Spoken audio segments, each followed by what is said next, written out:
A few weeks ago, Britain voted in a new parliament, and although his party failed to win a majority, Labour leader Jeremy Corbyn was the main winner of that election, performing a lot better than many of his critics and the polls had suggested he would.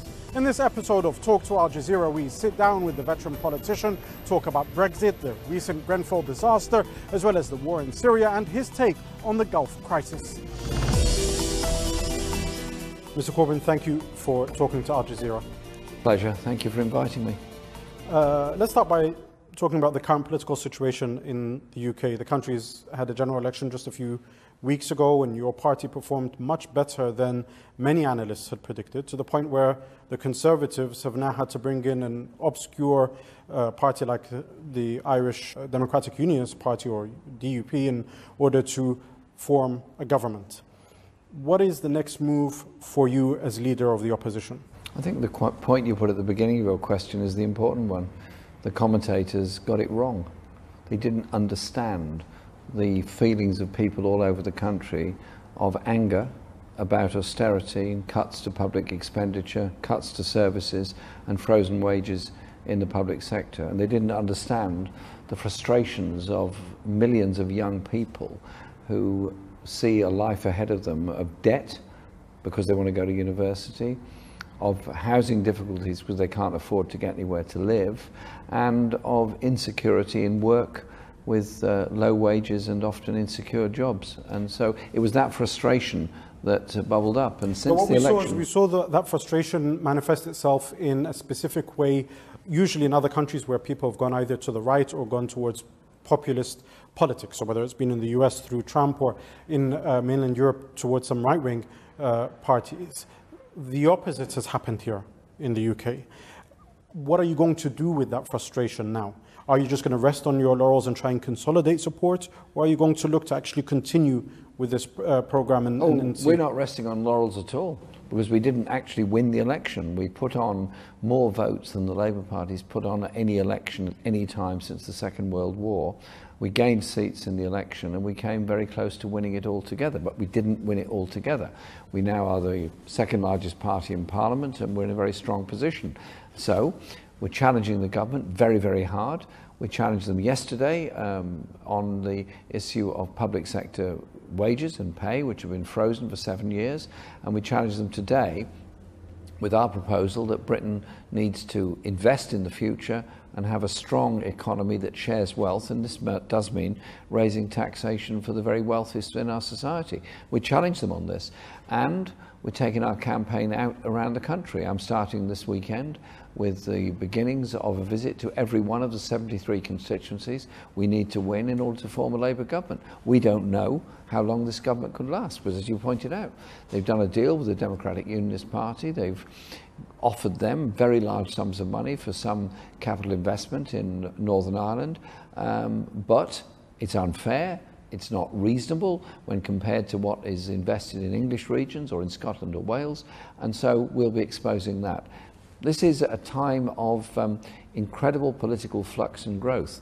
Party membership, Labour Party membership, has gone up from 200,000 at the time of the last general election in 2015 to now, for this general election, almost 600,000. We're moving towards 600,000 members. Massive increase, big increase in support, but we've not stopped there. Thousands more have joined the party since the election, and there appears to be a growth in support for us. And so we are out there campaigning. We're putting all the pressure on. Are you campaigning on policies and to legislate, or is part of your campaign a focus to bring down this government before the next election? Do you see that this is your opportunity now to actually ensure that there is a Labour government prior to the next 4 or 5 years when the next election is scheduled? The two things go together. We're campaigning on policies which are about social justice in Britain, are about investment economy, and exposing what has been happening for the past 7 years. We've had 40% cut, for example, in local councils' expenditure. That means closed libraries, closed swimming pools. It means in schools, oversized classes. It means a lack of public administration. And the awful events that happened very recently when a tower block in London, a block of flats, caught fire. Over 80 people are already recorded as being killed in that, but we know there are many more bodies that have still not been identified. On the Grenfell fire, you made the point that the cut in public spending, there is a link between it and the fire. Your opponents claim that that was a cheap shot to score political points. What's your response to that? I think we've got to wake up in the whole country on this. That was an overcrowded block which had dangerous cladding to it. The outside cladding was flammable and led to the awful events that happened there. And we've now discovered that there are over 100 tower blocks around the country that have already been identified as clad in the same material. So what happened to building control inspection? What happened to fire inspections? What happened to planning controls that this was allowed to happen, not just in Grenfell Tower, but in all the others? And the point I simply made to the Prime Minister was there is a connection.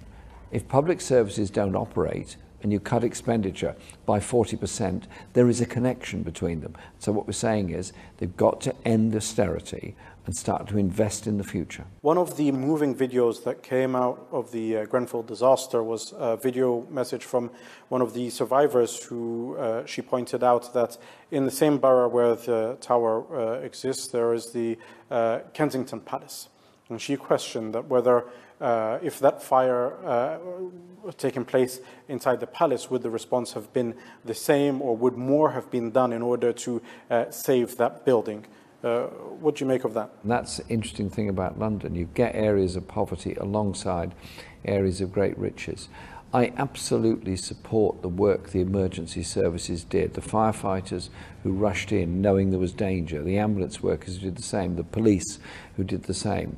I think they made every possible effort they could to save life. The problem was the fire had taken hold. They were there very quickly. I'm not making any criticism of the emergency services and the work they did. I do criticise the government for cutting the funding for emergency services. Okay, let's move to another challenge or hot topic here in the United Kingdom, and that's about Brexit and the process of exiting the European Union. You have something in common with the government policy in that you both agree that you should leave the single market. Is that out of ideological conviction that you actually believe that now, Britain should exit the EU at all costs, or what's the wisdom behind that? A year ago there was a referendum, and that referendum came to a decision that we should leave the European Union, and I think one has to respect that decision. We're very clear of a number of things. One, we're leaving the European Union. Two, we want the closest possible trade relations with Europe in the future, a tariff-free access to the European market. That isn't necessarily the same thing as the single market, which has various rules around it. It's a tariff-free access to the market. That is very important. Thirdly, that we guarantee the rights of European Union nationals living in Britain to remain here, and the rights of their families to join them should they wish to do so here. So their position will be secure. And we ask the European countries to do the same for British nationals, but not on a reciprocal basis. We would do it unilaterally. That's the Labour view. We are very clear that we would maintain membership of the European Convention on Human Rights, and therefore the jurisdiction of the European Court of Human Rights on human rights law. The referendum happened, but people change their minds. They're not set in stone in the sense that you can also offer a referendum again, because circumstances change. Why don't you offer a second referendum on the EU? We think Parliament should make that decision on the basis that have been set out, that there will be a good trade relationship with Europe in the future. Okay, let's move to another issue and talk about the spate of attacks that have taken place in the United Kingdom over the past year or so, from Westminster to Manchester to the more recent attack on Muslim worshippers in Finsbury Park, your own constituency. How do you think the UK should be tackling the problem of terrorism? I think immediately you have to deal with it on a security basis. That is ensuring that you're aware of any dangers that are going on, and you try to prevent them if there's an attack imminently, and you have an effective police and security service to deal with that. The response by the security services and the police in the immediate aftermath of the attacks was again very good, but they're very stretched. There's been 10,000 police officers lost their jobs, but there is the wider context of it. and that is the government has pursued a policy called Prevent, which is the idea being to prevent radicalisation of young Muslims in Britain. We believe that policy should be changed.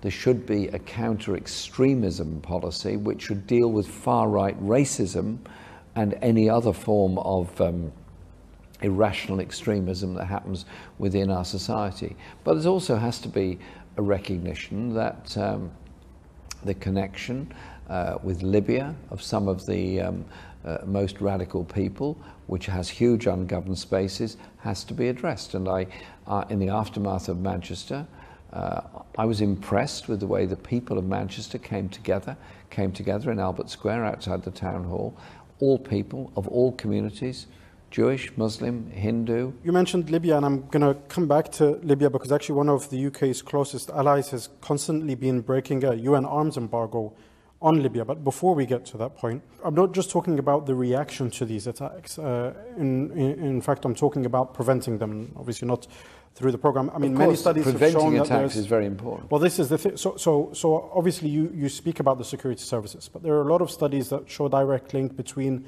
Britain's foreign policy and the attacks that have taken place across the UK. In fact, you yourself have spoken about that. Yet, as you mentioned, the UK government continues to put more resources into programs that focus on surveillance and spying on minority communities in the UK. What's your take on this? Why has nobody learned the lesson in the UK since prior to even Theresa May's government? In fact, Prevent, if I'm not mistaken, started in a Labour government under Tony Blair. Why has it taken so long for people to realise this? And what policy are you pushing as an alternative to this? In the aftermath of the Manchester attack, we had a pause in general election campaigning. And on the day that we restarted campaigning, I gave I hope would we agree, thoughtful speech about the issue, about the way in which communities unite in the face of adversity, and the way we will not allow our democracy to be destroyed by those who commit acts of terror. None of those acts of terror are done in the name of Islam, as I understand it, any more than attacks such as Timothy McVeigh in Oklahoma were done in the name of Christianity. They are acts of terror that will seek to kill and divide people. They are wrong. Absolutely wrong. I drew the connection with foreign policy. I drew the connection with the invasion of Iraq in 2003, with indeed what happened in Afghanistan in 2001, and of course later on the bombing of Libya. And indeed, when I spoke in the huge rally in Hyde Park in London in 2003, I said this war, if it goes ahead, will leave behind a legacy of bitterness and civil strife and terrorism in the future.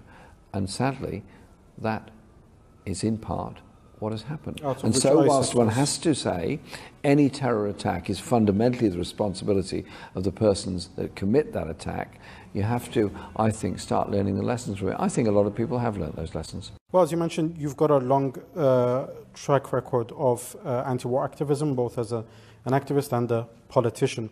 What's your stance on the ongoing war in Yemen, a war that's being led by one of the UK's closest allies, Saudi Arabia? I'm totally shocked by the war in Yemen, totally shocked by the bombardment that's taken place, by the killings that have happened, by the cholera outbreak that's now rife, and the numbers who are affected, the numbers who've already died. And of course the numbers of people living in desperate poverty or indeed in starvation. Now think about it, cholera is a wholly and totally and completely preventable disease. It comes from dirty water, it comes from pollution, it comes from the breakdown of the normal civilian infrastructure that we all enjoy in the cities and towns where we live. And so we have constantly condemned the use of these weapons by Saudi Arabia in Yemen, and called for the suspension of the arms sales to Saudi Arabia to show that we are wanting a peace process in Yemen, not an invasion by Saudi Arabia. We've made that very clear. Emily Thornberry, our Shadow Foreign Secretary, has spoken on this frequently in Parliament and indeed moved a resolution on it in Parliament. So there will be a Labour-led resolution in Parliament demanding that the UK government suspends arms sales to Saudi Arabia? We've already put that resolution to Parliament. in the last parliament, and we'll continue to do. There's a new parliament formed after this general election. Our policy from the Labour Party is unchanged. Will this also include another Gulf country, actually, which is the United Arab Emirates? Because there has been reports by Human Rights Watch, as well as media reports in the Associated Press, of secret prisons that have been set up in Yemen by the UAE, in which these secret prisons, widespread torture has happened, to cases that have been documented of people being roasted alive on a spit, essentially burnt as part of the torture there. Yet the UAE also is one of the UK's closest allies. The UAE enjoys a lot of commercial allies here. And in fact, when it comes to foreign policy, there's been reports or instances where Britain's foreign policy to the Middle East has actually been directly influenced by the United Arab Emirates. There has to be a ceasefire in Yemen. There has to be independent, verifiable United Nations inspections, and crimes, including war crimes that have been committed, must be investigated and must be dealt with for what they are. All of those allegations have to be investigated, and the evidence has to come forward. And our arms sales policy has to reflect that we do not believe those countries that commit abuses of human rights or kill civilians with the use of those weapons should continue to receive British arms. Staying with the Gulf, and I want to ask you about the crisis with Qatar. Saudi Arabia, the United Arab Emirates and Bahrain have been laying siege to Qatar now for more than 3 weeks. They've issued a list of demands that they say Doha must meet. And amongst those demands is the shutting down not only of Al Jazeera, but also of several other media outlets. Why have you not come out and condemned this attempt at curbing free speech and press freedoms in the Gulf? Well, I've always condemned curtailing of free speech, and I've always supported press freedoms. Indeed, I've always supported Al Jazeera's right to be able to broadcast. And indeed, I spent a lot of time supporting your colleagues, some of whom are still in prison in Egypt. And the demand that Al Jazeera be shut down is obviously completely wrong. And indeed, Sigmar Gabriel, the foreign minister in Germany, has made it very clear that the demands being placed on Qatar are completely unreasonable. There has to be an end to any kind of siege. How do you view Britain being best placed to bring about a political solution to this, considering the close ties that the UK has with all the different Gulf countries? Well, Britain obviously has very close ties, in some cases as being a former colonial power, and obviously a major trading partner with many countries in the region, and obviously has a diplomatic presence all over the region. I've made my points about interventions in Iraq. I've made my points about interventions in Libya. I've also continued to make the points about arms sales to Saudi Arabia. And indeed, when the situation in Bahrain has become acute, I've often spoken out on that as well. Indeed, I've spoken about Bahrain at the UN Human Rights Council at a number of seminars that have been held there. And so, yes, I want a Labour government in Britain. There may well be one as soon as we get a general election. And that Labour government's cornerstone of its foreign policy will be promotion of human rights and democracy. All right, let's move on to another major crisis in the Middle East, and it's the war in Syria. You voted against UK military action there, and you were against intervention to move, or direct intervention to remove Bashar al-Assad, a person who's responsible for killing hundreds of thousands of civilians there and displacing millions. That war is still ongoing. It's almost 7 years now. What's your solution to the war there? The war is appalling. The thousands and tens of thousands that continue to suffer and die because of that war must get some relief. The only way forward has to be a ceasefire that involves Russia, involves America, involves the European Union, involves the neighbouring states, and involves the Syrian regime. There has to be a reconvening of Geneva III, and there has to be a settlement that recognises the diversity of Syria and allows the refugees to return home. We cannot go on just accepting that arms will pour into the region and more bombing will take place, knowing full well that many of those people that die are actually civilians completely uninvolved with the fighting. I opposed British intervention in Syria, because I believed that we should move towards a diplomatic solution, that we should move towards reconvening the Geneva talks, Geneva 3. Now is the time to do that urgently, to obtain a new ceasefire. I believe it is possible in order to bring about some longer-term solution. I don't support any of the sides in the conflict. I don't support the Assad regime. I do condemn its human rights abuses, as I condemn the human rights abuses of all others. The only way forward has to be Geneva 3 and a political solution. What about the international fight against ISIS or Daesh? There is obviously a specific trajectory to how things have happened in Iraq. These groups didn't exist prior to the illegal invasion or occupation of Iraq. They now exist. And as a result of this war on ISIL, whether intentionally or unintentionally, there are hundreds of thousands, if not millions, of refugees as well, both internally displaced and Iran. What is the solution to Iraq, essentially? I mean, a country, it's been ravaged constantly. If it's not been by sanctions, it's been by war for over 2 decades now. It's had sanctions, then it's had war, and it continues to have war and conflict, and continues to have desperate poverty in parts of Iraq because of those wars. And ISIS has grown because it's had money, because it's had arms, because it's had space. The arms didn't come from nowhere, the money didn't come from nowhere, the sales of oils don't go nowhere.